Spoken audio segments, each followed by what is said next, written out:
Sur les réseaux sociaux, de nombreux internautes ont diffusé ces images spectaculaires du panache de cendres traversé par des éclairs. Le scénario classique en cas d'orage volcanique. Le volcan Taal s'est réveillé dimanche avec l'apparition de cette colonne de fumée de 15 km de haut. Plus d'une dizaine de milliers d'habitants ont dû évacuer la zone. Pour eux, les conséquences sont nombreuses. C'est difficile d'avoir à manger parce que c'est difficile de se déplacer. Le véhicule est plein de boue, on ne peut pas le nettoyer parce qu'il n'y a plus d'eau. On ne peut pas se déplacer, donc c'est difficile de se procurer de la nourriture. Il y a beaucoup de maisons détruites. C'est presque comme un désert là-bas à cause de la densité de la boue. Tous mes poissons de culture ont été tués. Dans la zone sismique, mais aussi à Manille, la capitale à 60 km de là, les autorités ont distribué des masques à certains habitants pour les protéger des cendres.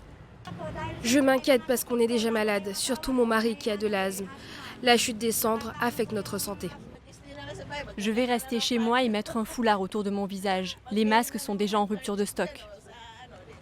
Plus d'une cinquantaine de secousses sismiques ont déjà été ressenties.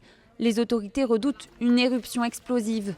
Par mesure de sécurité, l'aéroport de Manille a été fermé. Ce volcan est l'un des plus actifs des Philippines. La dernière éruption date de 1977.